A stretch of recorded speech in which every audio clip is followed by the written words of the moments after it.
Everyone, welcome to my channel ladder of success. तो आज इस वीडियो में मैं आप लोगों को राउंड 2 काउंसलिंग के बारे में बताने वाली हूँ। तो जो राउंड 2 की काउंसलिंग है वो BSc nursing, GNM, ANM, post basic nursing और एमएससी नर्सिंग के लिए स्टार्ट हो चुकी है। यानी कि सभी टाइप्स की नर्सिंग के लिए काउंसलिंग स्टार्ट हो चुकी है राउंड 2 की। ये रहा हमारे पास शेड्यूल, ठीक है। तो इस शेड्यूल से हम समझेंगे कि जो राउंड 2 काउंसलिंग है उसमें क्या क्या होने वाला है, ठीक है। तो सबसे पहले मैं आप लोगों को ये बताना चाहती हूँ कि जो ये काउंसलिंग है, ये जो हमारी राउंड 2 काउंसलिंग है, ये सिर्फ बीएससी नर्सिंग के लिए नहीं है, ठीक है। सबसे पहले तो ये समझिए कि ये जो काउंसलिंग है ये सारे कोर्सेज के लिए, नर्सिंग के जितने भी प्रकार के कोर्सेज होते हैं सबके लिए है। चाहे वो बीएससी नर्सिंग हो, चाहे वो जीएनएम नर्सिंग हो, चाहे वो एएनएम नर्सिंग हो, या फिर वो हो एमएससी नर्सिंग, या फिर वो पोस्ट बेसिक नर्सिंग हो, ठीक है। 2025 की है राउंड 2 काउंसलिंग। ये मध्य प्रदेश की बात हो रही है यहाँ पे, ठीक है। तो स्टार्ट करते हैं कि जो उसका शेड्यूल है वो किस तरीके का है। ये फाइनल राउंड है, देख रहे हो। Final round counselling of BSc and GNM nursing, ANM nursing, MSc nursing and post basic nursing courses. यानी कि जितने टाइप्स ऑफ नर्सिंग के कोर्सेज होते हैं ये उन सब कोर्सेज का फाइनल राउंड काउंसलिंग है। यानी कि जो राउंड 2 है, ठीक है, राउंड 2 है, ये फाइनल राउंड है काउंसलिंग का। इसके बाद कोई भी राउंड नहीं करवाया जाएगा, ठीक है। समझ में आई इतनी बात कि जो राउंड 2 है वही फाइनल काउंसलिंग है आपकी, इसका यही फाइनल राउंड है, उसके बाद कुछ भी नहीं होगा। तो सबसे पहले देखते हैं कि क्या क्या होना है, किस दिन होना है।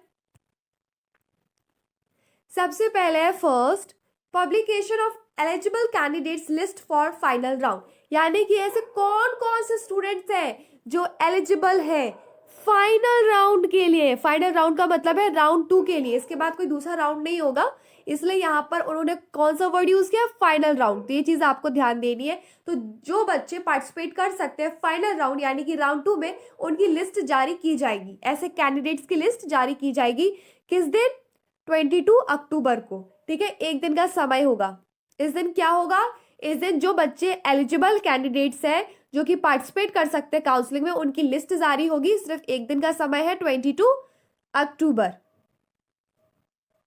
सेकंड है publication of remaining vacancies for final round, ठीक है। तो अब देखो, राउंड 1 हुआ था, ठीक है, तो उसमें बहुत सारी सीटें भर गई होंगी। तो अब जो सीटें खाली बची हैं वो सारी सीटें किसमें ऐड अप होंगी, राउंड 2 में। तो जो खाली सीटें बची हुई हैं, जो बची हुई खाली सीटें हैं, वो फाइनल राउंड यानी कि राउंड 2 में दिखाई जाएंगी। किस दिन, 22 को, ठीक है। मतलब ये देखो, ये दोनों काम करने के लिए आपके पास एक ही दिन का समय है, ठीक है। इसी दिन ये वाली लिस्ट भी आएगी कि कौन कौन से बच्चे पार्टिसिपेट कर सकते हैं और कौन कौन सी सीट खाली है, यानी कि सीट मैट्रिक्स भी किस दिन आएगा, 22 अक्टूबर को आ जाएगा। यानी इन दोनों कामों के लिए एक दिन का समय दिया गया है। अब क्या देखेंगे, अब हम देखेंगे third, choice filling and choice locking. जब आप लोग काउंसलिंग पार्टिसिपेट कर रहे होंगे, अगर आपने राउंड 1 में किया तो आपको पता होगा कि चॉइस फिलिंग के बाद आपको उसको लॉक भी करना होता है, ठीक है। इसका क्या मतलब है, चॉइस फिलिंग में हमें जो कॉलेज पसंद होता है हम अपनी प्रेफरेंस के हिसाब से, अपने अकॉर्डिंगली, अपनी लोकेशन के हिसाब से, अपनी पसंद के हिसाब से, जो भी अपने नंबर के हिसाब से जो भी हमें लगता है उस हिसाब से हम कॉलेज का सीक्वेंस भरते हैं, ठीक है, अपने अकॉर्डिंगली। और उसके बाद लास्ट में हमें अपनी जो चॉइस होती है उसे लॉक करना होता है कि हाँ हम श्योर है यही सारे कॉलेजेस इसी प्रेफरेंस में हमने भर दिए अच्छे तरीके से। यहाँ पर देख रहे हो, फ्रेश चॉइस फिलिंग होगी एंड लॉकिंग मस्ट फॉर। देखो इसका मतलब क्या है, फ्रेश चॉइस का मतलब ये है कि जो आपने राउंड 1 में चॉइस फिलिंग की थी वो चॉइस फिलिंग नहीं है, अब आपको अपनी फ्रेश दोबारा से, ठीक है, अपनी चॉइस करनी कि आपको कौन कौन से कॉलेज ऊपर, कौन से नीचे, किस तरीके से आपको अरेंज करना है।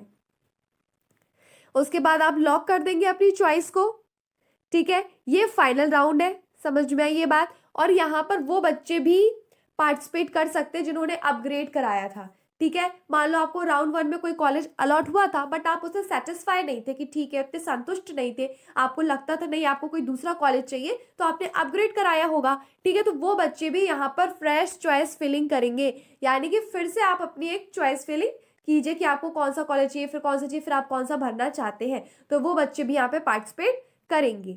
ये मतलब इसके लिए देखो 3 दिन का समय दिया गया, 23 अक्टूबर को स्टार्ट हो जाएगा ये वाला काम, फिर 25 अक्टूबर तक चलेगा, यानी कि 23, 24 और 25 मिल गए ना आपको 3 डेज। तो आप लोगों को ये काम 3 दिन के अंदर करना है। फिर आएगा अलॉटमेंट रिजल्ट, फाइनल राउंड, यानी कि राउंड 2 का अलॉटमेंट रिजल्ट आएगा। अलॉटमेंट रिजल्ट मतलब किस बच्चे को कौन सा कॉलेज अलॉट हो गया, ये हमें किस दिन पता चलेगा, वो हमें पता चलेगा 27 अक्टूबर को। एक दिन, इसके लिए भी एक दिन का समय दिया गया है। अलॉटमेंट रिजल्ट वाले दिन आपको पता चल जाएगा कि आपको कोई कॉलेज मिला है, नहीं मिला है, कौन सा मिला है, तो कहाँ मिला है, किस लोकेशन पे मिला है, गवर्नमेंट मिला है, प्राइवेट मिला है, तो सारी चीजें आपको इस दिन पता चल जाएंगी। अब हम नेक्स्ट देखते हैं 5th point, reporting and admission eight allotted college in person for document verification and admission processes. तो देखिए बच्चों, यहाँ पर आपको क्या करना है, एडमिशन कराना है, ठीक है, समझो, डॉक्यूमेंट वेरिफिकेशन होगा आपका। यानी कि मान लीजिए आपको कोई कॉलेज अलॉट हो गया है, तो अब आप वहां पे एडमिशन कराने जाओगे ना, क्योंकि राउंड 2 के बाद कोई दूसरा राउंड नहीं होगा, अपना अपग्रेड करना है, कुछ नहीं करना है। अगर आपको अलॉट हो गया है तो आप एडमिशन करा लो, और नहीं अलॉट हुआ है तो फिर तो आप कुछ नहीं कर सकते, क्योंकि अब ये फाइनल राउंड है, समझ गए हो ना। तो जो भी कॉलेज आपको मिला है वहां पर जब आप एडमिशन कराने जाएंगे, आप वहां पे जाएंगे, एडमिशन कराएंगे, तो वहां पर आपका डॉक्यूमेंट वेरिफिकेशन होगा। यानी कि कौन कौन से डॉक्यूमेंट्स लगते हैं, सबसे पहले तो यहाँ पर देखिए साइड में एक वीडियो दिख रहा होगा। अगर आप लोगों को नहीं पता है कि डॉक्यूमेंट्स कौन कौन से लग रहे हैं, ठीक है, तो आप लोग ये सारे डॉक्यूमेंट्स को अभी से अरेंज करके रख लीजिए, अभी थोड़ा सा टाइम है, आप इन्हें अरेंज करके रख लीजिए डॉक्यूमेंट्स को, ताकि आपको कोई भी प्रॉब्लम ना हो, आप वहां जाओ और इजी वे में अपना डॉक्यूमेंट वेरिफिकेशन करा पाओ। तो क्या क्या लेके जाना है डॉक्यूमेंट में, वो सब मैंने इस वीडियो में बताया है। आपकी एडमिशन प्रोसेस चलेगी, इसके लिए आप लिए 4 डेज का टाइम है, 28, 29, 30 और 31। तो ये 4 डेज में आप लोगों को अपना एडमिशन कराना है कॉलेज पे जाके। ऑनलाइन रजिस्ट्रेशन, 6th पॉइंट क्या है, online registration, cancellation of admission at college level, ठीक है। अगर आपको कोई कॉलेज कैंसिल करना है, मान लो आपको कोई कॉलेज मिला है और आपको उसका एडमिशन कैंसिल करना है, तो ये कहां पर जाकर होगा, ये आपको कॉलेज लेवल पर ही होगा ये चीज, ठीक है। इसके लिए भी आपके पास 4 दिन का समय है। समझ में आया? तो 6th पॉइंट में आप लोगों को क्या करना है, online registration, cancellation of admission at college level, यहाँ पे आप कैंसिलेशन कर सकते हो एडमिशन को कॉलेज लेवल पर। तो इन दोनों काम के लिए आपके पास 4 डेज का टाइम मिलेगा। समझ में आई बात? अब कुछ बच्चे मेरे से पूछ रहे थे कि जो शेड्यूल है हमें कहाँ मिलेगा, ठीक है। तो ये शेड्यूल आप लोगों को कहाँ मिल जाएगा, ये शेड्यूल है न्यूज़पेपर में आया है 17 तारीख को, ठीक है। और क्या है कि जो साइट है ना, यानी कि वेबसाइट है, वहां पर ये शो नहीं कर रहा है, मैंने कई बार देखा लेकिन नहीं शो कर रहा है, न्यूज़पेपर में दिख रहा है। अगर आपके घर में न्यूज़पेपर है तो आप वहां देखिए 17 का, ठीक है, 17 अक्टूबर 2025, तो तुमको मिल जाएगी ये वाली कटिंग। फिर भी अगर आपको नहीं मिल रही है, आप न्यूज़पेपर नहीं लेते हैं, कोई बात नहीं, आप मेरे चैनल की पोस्ट पर जाइए, वहां पर मैंने ये जो शेड्यूल है ना, इसे पोस्ट कर दिया है, तो आप वहां से जाइए, देख लीजिए। और मैंने डॉक्यूमेंट्स कौन कौन से ले जाने हैं वो सारे वीडियोस मैंने बना दिए। मेडिकल सर्टिफिकेट के रिगार्डिंग अगर आपको कोई भी डाउट है तो आप ये वाला वीडियो देख लेना, तो आपको पता चल जाएगा कि मेडिकल सर्टिफिकेट आपको खुद से बनाना है, नहीं बनाना है, क्या करना है, कैसे होगा, कहाँ बनेगा, सारी डिटेल इस वीडियो में दी गई है। और मेरी बहुत बहुत सारी शुभकामनाएं उन सारे बच्चों को कि आप लोगों को बच्चा राउंड 1 में अगर कॉलेज नहीं मिला तो आप लोगों को राउंड 2 में कॉलेज जरूर से मिल जाए, ठीक है। तो आप लोग इसमें बहुत सारे कॉलेजेस जरूर भरना।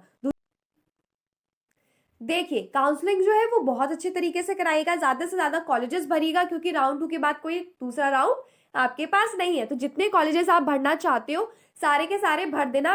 3rd राउंड नहीं होगा तो बैठे मत रहना कि राउंड 3 होगा, राउंड 3 नहीं होगा, राउंड 2 फाइनल और लास्ट राउंड है। तो जितने कॉलेजेस भरना है सारे के सारे भर देना। ईश्वर की कृपा से हो सकता है कि आपको राउंड 2 में कोई कॉलेज मिल जाए, ठीक है। तो आप लोगों को ये शेड्यूल समझ में आ गया ना, कहाँ पर क्या होना है, कैसे होना है, सारा का सारा जो शेड्यूल है ना, सारी नर्सिंग के लिए, जितनी भी टाइप्स की यहाँ पे नर्सिंग लिखी हुई है ना, ये सब के लिए है। तो आप लोगों को कंफ्यूज नहीं होना है, ये आपका शेड्यूल है कि कब क्या क्या होना है। तो पहले से रेडी हो जाइए इस शेड्यूल के अकॉर्डिंगली। अब हम जानेंगे कि जो राउंड 2 काउंसलिंग स्टार्ट हुई है उसके जो रूल्स है वो क्या है, यानी कि उसके नियम क्या है। तो पहला नियम तो ये है कि आप लोगों को ये पता होना चाहिए कि जिन बच्चों ने अपग्रेडेशन किया था, यानी कि जब आपकी राउंड 1 की काउंसलिंग हुई थी तो आपने क्या किया होगा, आपने अपग्रेडेशन किया होगा। तो जिन बच्चों ने अपग्रेडेशन किया है वो राउंड 2 में कॉलेज ले सकते हैं, यानी कि आप भी क्या कर सकते हो, राउंड 2 में पार्टिसिपेट कर सकते हो, राउंड 2 की काउंसलिंग में। ठीक है, नेक्स्ट क्या चीज है, नेक्स्ट चीज आपको ये ध्यान में रखना है कि जिन भी बच्चों ने रजिस्ट्रेशन नहीं कराया था राउंड 1 में, वो राउंड 2 में पार्टिसिपेट नहीं कर सकते हैं, यानी कि वही बच्चे पार्टिसिपेट कर सकते हैं राउंड 2 में जिन्होंने राउंड 1 में रजिस्ट्रेशन कराया था। एक चीज और जो काफी इंपॉर्टेंट है, और वो ये है कि जो राउंड 2 काउंसलिंग है वो लास्ट काउंसलिंग है, यानी इसके बाद आपकी कोई काउंसलिंग नहीं होगी। वैसे तो मैंने अपने बहुत सारे वीडियोस में बताया था आपको कि पिछले साल भी सिर्फ 2 काउंसलिंग हुई थी, तो ऐसा हो सकता है कि इस साल भी हो, और इस साल भी वही हो रहा है कि सिर्फ 2 काउंसलिंग होगी, राउंड 1 और राउंड 2। ठीक है, तो जो राउंड 2 है वो क्या है, लास्ट काउंसलिंग है। जिन बच्चों को राउंड 1 में अलॉट नहीं हुआ था कॉलेज, वो बच्चे भी राउंड 2 में पार्टिसिपेट कर सकते हैं। तो आई होप कि आप लोगों को समझ में आ गया होगा। पहली चीज की राउंड 2 की काउंसलिंग स्टार्ट हो चुकी है, राउंड 2 की ये लास्ट काउंसलिंग है। ठीक है, इसका शेड्यूल क्या है, कब क्या क्या होना है, और लास्ट ये चीज आपको समझनी थी कि इसके जो रूल्स हैं वो क्या है, उसके नियम क्या है। तो आई होप कि आप लोगों को ये सारी चीजें समझ में आ गई होंगी। Thank you for watching.